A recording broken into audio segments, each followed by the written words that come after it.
You're listening to School Counseling Simplified, a podcast with easy-to-implement strategies for busy school counselors. Here's your host, Rachel Davis from Bright Futures Counseling. Hey there, have you joined Impact yet? Remember, this is my new membership program for school counselors where you'll get access to monthly class lesson plans, small group curriculum, and individual activities. Plus, you'll get to connect with me and other school counselors through live Zoom calls and in our exclusive Facebook community.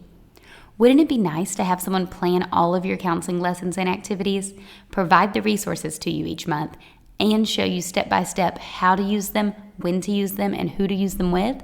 If you're thinking, heck yes, then Impact is made for you.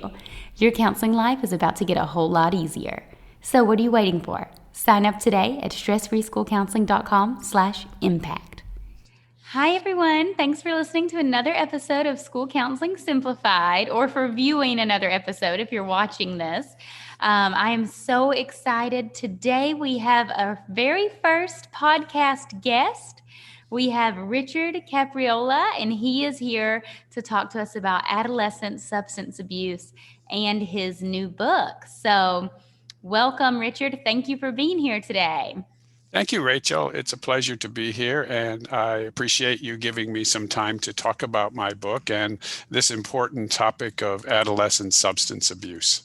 Yes, absolutely. So to get started, please tell us a little bit about who you are and just your background and education. Well, I'm originally from Illinois. I was born in Illinois, went to school in Illinois, went to college at Western Illinois University in Macomb and the University of Illinois in Champaign-Urbana. I worked in the field of education for about 32 years with the Illinois State Board of Education.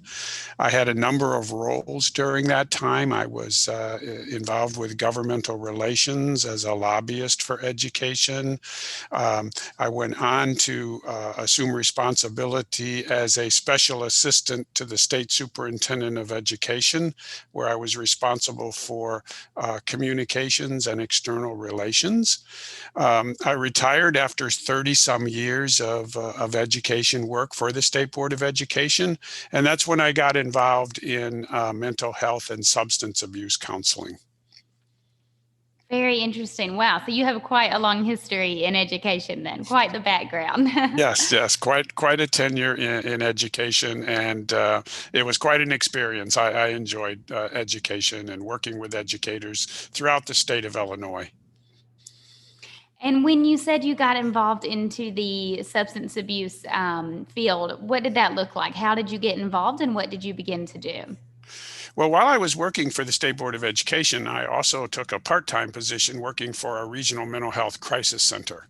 And we would take patients from the emergency room into the crisis center, and we would house them for a short period of time. And I noticed that a large number of patients coming from the hospital not only had a mental health issue, they had a substance abuse issue as well. Mm-hmm. So I went back to the University of Illinois, got another master's degree in this one in addictions counseling. I continued to work for the crisis center for a number of years until I was offered a position at Menninger Clinic in Houston, Texas. Menninger Clinic is a psychiatric hospital that treats both adolescents and adults. And I was hired as an addictions counselor for both adolescents and adults. And I worked for over a decade at Menninger as an addictions counselor. And I just retired maybe about a year and a half ago. Okay. Well, congratulations on your recent retirement. Although if you're writing books, it sounds like you're not relaxing too much.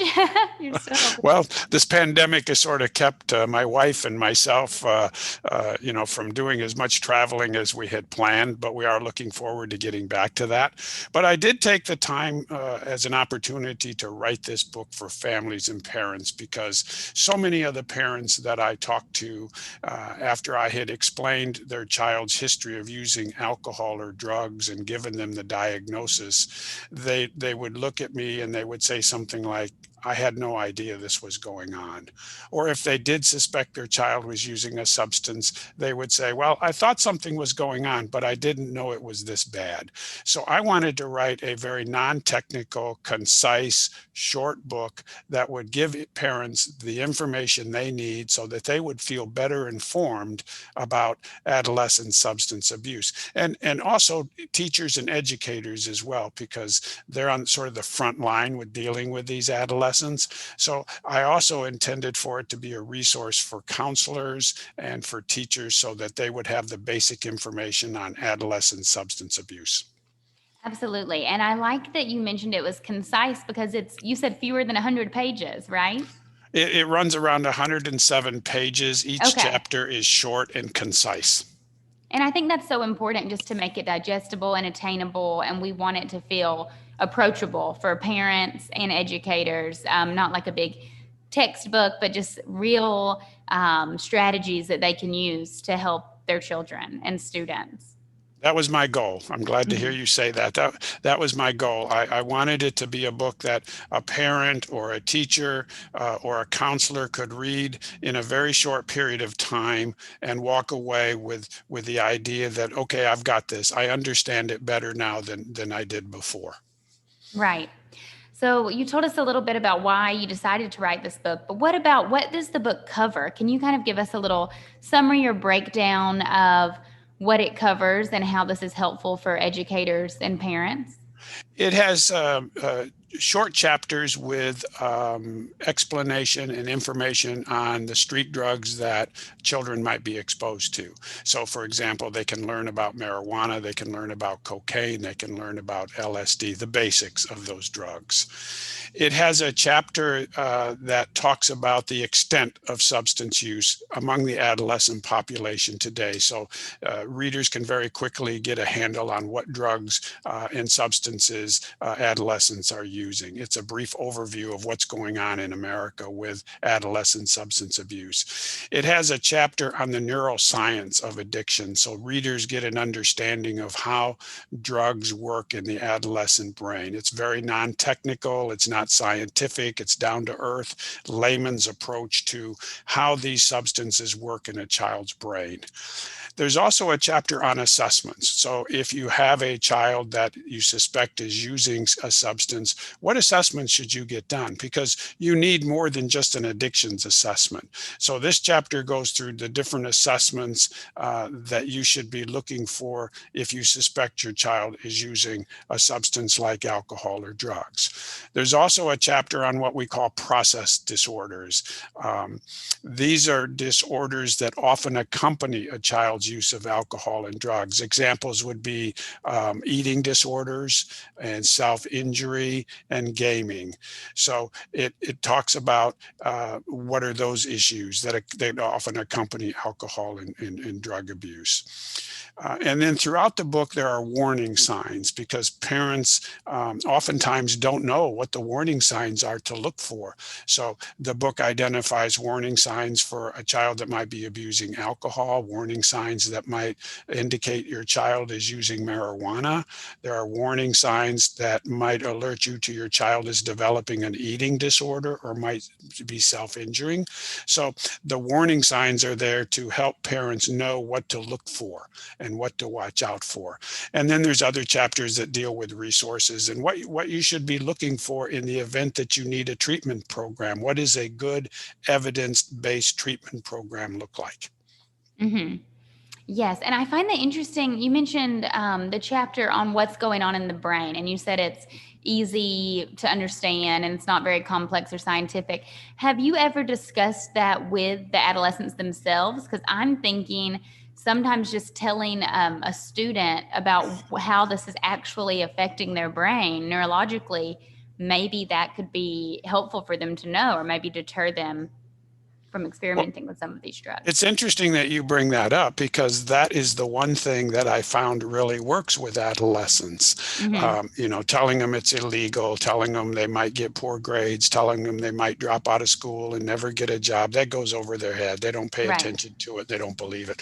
But what does work with them, in my experience, has been the neuroscience. When I can talk to them about how their brain works, how their brain is maturing, what different parts of the brain are responsible for. And then I can show them how drugs affect those different parts of the brain. And I did that with a lot of teenagers that were smoking marijuana. I would show them the different parts of the brain and what they were responsible for. One area is responsible for coordination. One area is responsible for short-term memory. And then I would show them where marijuana attached itself to the brain. And it seemed like that really captured their attention. So one of the things that educators can do is at a very young age, starting maybe in elementary school and then reinforcing it through high school, is the neuroscience of alcohol and drugs, so that these young students begin to see what the dangers are to their brain. It's the one thing that I think will capture their attention. No, I absolutely agree. And then it kind of takes the morality and guilt and all of that messy, subjective feelings out of it. And it's just science. And you can't argue with the science, how it's affecting your brain. No, you can't. And you're right. It takes the judgment out of it. Right. And it boils it down to education and helping that child see the importance of protecting their brain, how their brain works, and then tying that into what substances like alcohol and marijuana can do to their developing brain. It seems that captures their attention. Right. Absolutely. I can think of a few students who that would be very effective with. So you mentioned the warning signs for parents and educators to look out for. If they see these signs, do you have any suggestions for how they can approach the conversation with their child or next steps? I think the first thing they do is have a conversation with their child. Now, that may go well, it may not go well, depending on the individual child and their relationship and what's going on. But at least try that first conversation. And regardless of how that conversation goes, you need to move to the next step, which is to get an assessment done so that you know what's going on. You know what substances your child's using. You know how it might be affecting their brain. You want to get a neuroscience assessment. You want to get an addictions assessment. You want to get a complete physical workup so that you can get a comprehensive assessment on what's going on and a diagnosis and a treatment plan. Yes, absolutely. And I want to talk, so our listeners here are school counselors. So I want to talk specifically about education and how educators, you mentioned like the preventative piece at a young age, starting these conversations with students about how their brains are affected. But what else can counselors do to help students? Two things I want to touch on. In a preventative way, what else can they do? And then if students are already experiencing substance abuse, if you have any tips or strategies.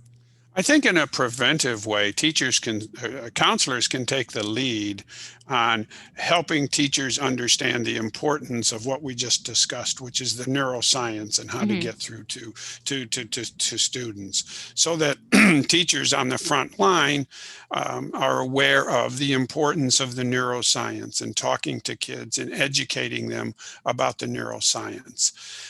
I think counselors can play a huge role in perhaps shifting how we treat drug addiction in our schools, to move away from the just say no approach to the more neuroscience education approach. I think school counselors might be able to lead the way in helping teachers and school administrators see that there might be more benefit in a neuroscience approach, and then consistently apply that throughout the grades through high school, starting in elementary school.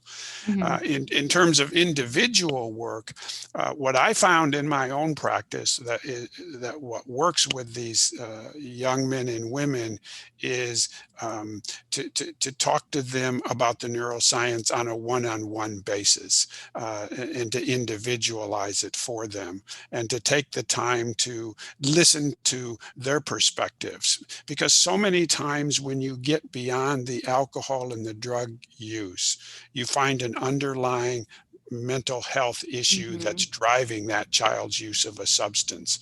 For example, many of the young men and women that I worked with in Menninger were using a lot of marijuana multiple times a day. And when I asked them to help me understand why they were using marijuana, the number one answer that came back was, it helps my anxiety. It helps me with my anxiety. So I think school counselors can play an important role in moving beyond the alcohol and drug use and beginning to help that child talk about the underlying issues that may be driving their substance use. Now, not every child is using a substance to medicate a mental health issue, but an awful lot are. And I think school counselors can play a critical role in uncovering that issue, because so many times we're aware of the alcohol and drug use, but the underlying mental health issue gets diagnosed. It gets misdiagnosed or not even diagnosed at all. And I think school counselors might be one of the first people that actually uncover that issue for parents. Yeah, absolutely. I agree. So looking at a holistic approach, looking at the whole child, Yeah. and right, a lot of times this is a coping strategy that they're using for something else, or to self-medicate, like Right. you mentioned, a mental health disorder. So counselors can really dig deep and try to find the problem or the issue that they're using the drugs for, and then maybe replace it with a positive coping strategy. Exactly. Yep. Yes. That would be a good strategy. Perfect. And what about if we are working with a student? So oftentimes we'll see a student individually or in a small group over a period of 6 to 8 weeks. And if I want to ask, like, how we can bring up the subject without damaging the relationship, because it takes so long for us to build rapport with our students, and we don't want to accuse them and then have this weird dynamic between the two of us. So what suggestions do you have for counselors to maintain that rapport and trust with a student while kind of confronting them on this topic? Yeah, that's a good issue, because you want to maintain that trust that you developed over a period of time with that child, and the key to that, I think, is to help that child understand that you're there to try and understand their perspective. You're there to try and understand what it is that's driving them to use a substance. And even if you just suspect that a child might be using a substance, you don't want to confront them and accuse them of it, but you can express your concern, and you can try to open that door to help them see that it's okay to talk about this issue with you, that there's not going to be any judgment. That they're in a safe place to talk about this issue. And I think another role that counselors can play is in relationship with helping parents of these children who have alcohol or drug use disorders to understand the neuroscience and to understand what's going on. I think counselors play a critical role in this entire issue, both with the child and with the family. Mm-hmm. Yes, I agree. And what I'm hearing from you is it's almost like, as counselors, we're kind of the liaison between the child and the teachers, and the child and the parents. So Yes. it's kind of our responsibility to bring it all together and make sure everyone has the tools they need to best support the child. I think counselors have the potential to be able to be a very, very powerful influence, not just on the child, but on the family itself, because many times the entire family needs treatment.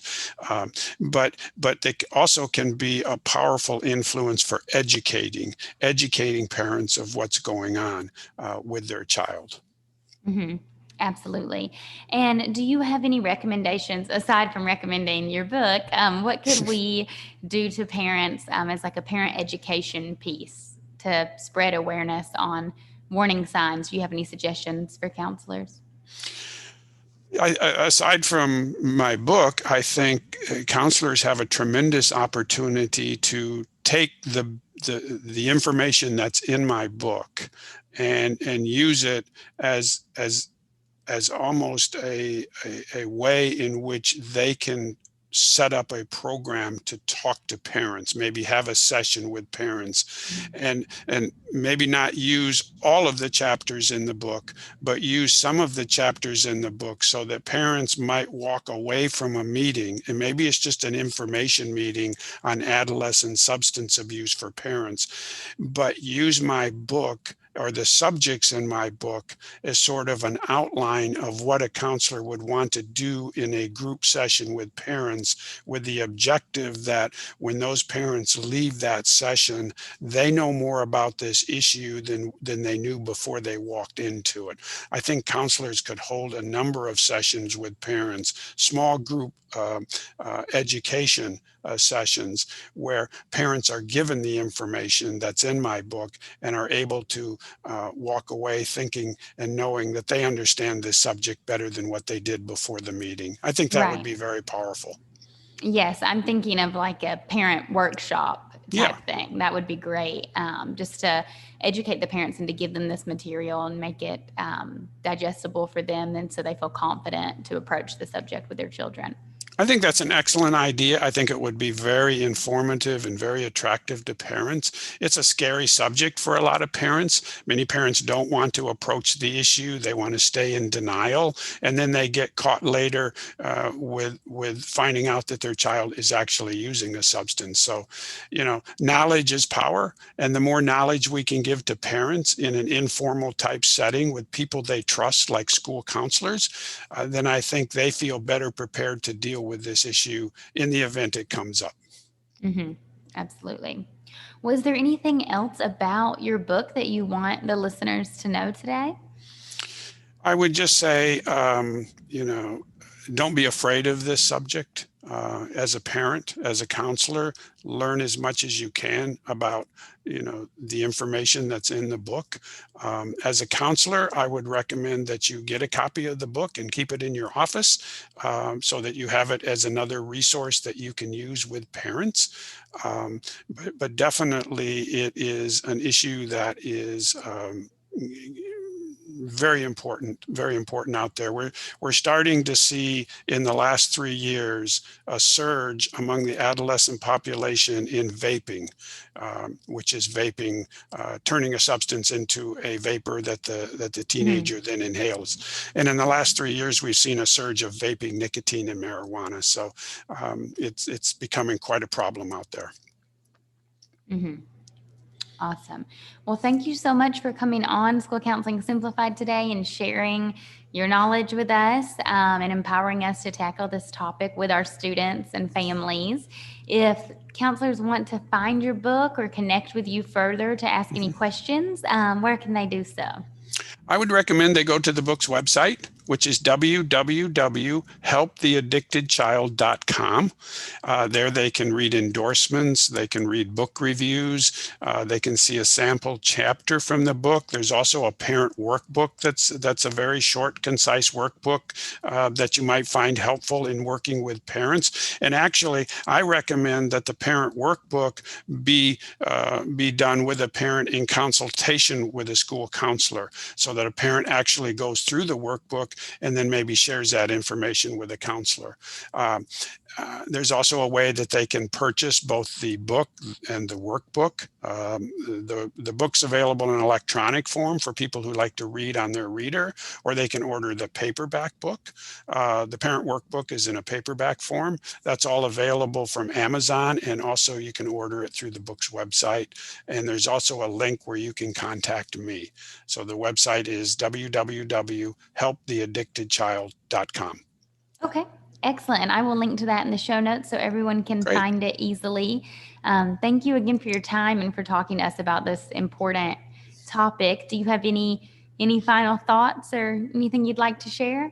No, I just want to thank you so much for taking the time to have me on the program to talk about this issue. And I hope that we've been able to provide some information to the school counselors that are out there. Yes. Thank you so much. Okay, thank you. Bye-bye. Thanks for listening to School Counseling Simplified. You can find the links from today's episode in the show notes. If you'd like to connect with Rachel, she's on Instagram and Teachers Pay Teachers at Bright Futures Counseling. Be sure to subscribe to the podcast so you don't miss any episodes of School Counseling Simplified. Talk to you next week.